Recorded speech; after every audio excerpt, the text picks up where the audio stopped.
বাবা তো বাবাই হন, গরিব কিংবা ধনী, বটবৃক্ষের মতো আগলে রেখে উঠতে থাকেন যিনি। আজ আমার নিবেদন কবি দেবলীনা চ্যাটার্জির লেখা বাবার সংজ্ঞা। তোমার কাছে তোমার বাবা হয়তো রাজার রাজা, আমার বাবা খুব সাধারণ, রোজ খেটে খাওয়া প্রজা।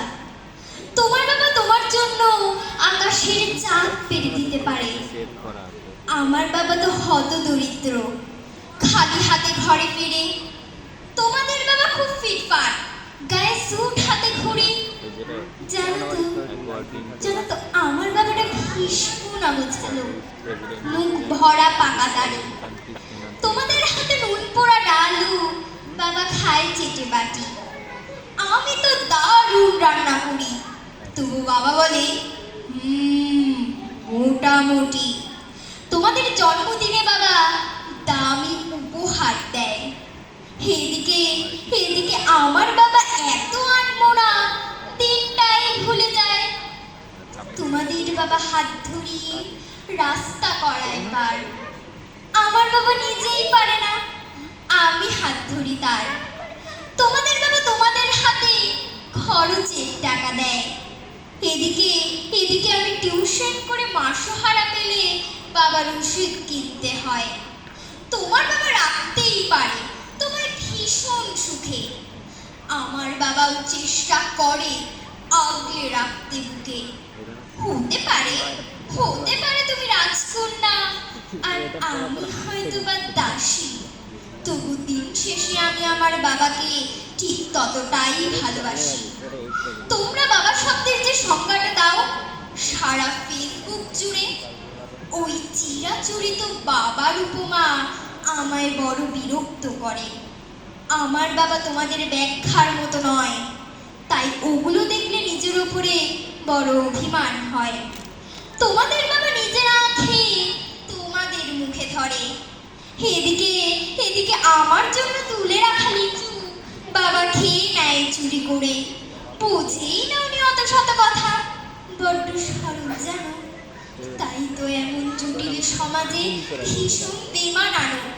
শাসন যদিও করে না তেমন, তবে হ্যাঁ খুব খুব ধরে। অথচ বন্ধু মহলে আমার পেছনে আমারই তারিফ করে। আমি নিজেও ওনাকে বকাঝকা করি ভুল করলে অবসাদ, আবার কেউ ওনার দিকে আঙুল তুললে থামতে পারছে হাত। বাবা পরীক্ষার আগে সংশয় বলে, কি রে পাশ করবি তো বল? রেজাল্ট বেরোলে ভালো ফল হলে তার তো চোখেই জল। কিছুই করি না তাও আমায় সারাদিন ধরে বকে, কিন্তু যখন সবাই বিরূপ ঠিক তখনই পাশে থাকে। যে বলে কিনা আমার দ্বারা কিছুই হবে না নাকি, তাকেই আমার সাফল্যে আমি দামামা বাজাতে দেখি। সবচেয়ে বেশি অশান্তি করি যে লোকটির সাথে, আমার বিয়ের পাকা কথা বলে সেই হাউ হাউ করে কাঁদে। অথচ যখন জিজ্ঞেস করি পারবে থাকতে ছেড়ে, উত্তরে বলে বিদেয় হতো আমি বাঁচবো হাত পা ঝেড়ে।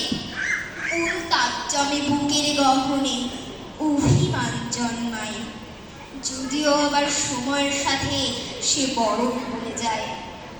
পৃথিবীতে সময়ের সাথে কত পরিচয় হয়, হিসেব করে দেখেছি কেউই বাবার মতো নয়। সম্পর্কের সমীকরণেরা রোজ বদলায় মান, তবু প্রথম সারিতে বরাবর থাকে বাবা মায়েদের স্থান। ঝগড়া ঝামেলা অভিমান এসব এত কিছুর পরও আমার একটা বিষয় ওনার প্রতি দুর্বল লাগে বড়।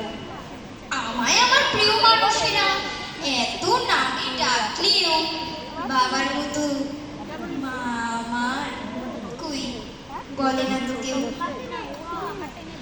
সহজে করতালি হয়ে যায়।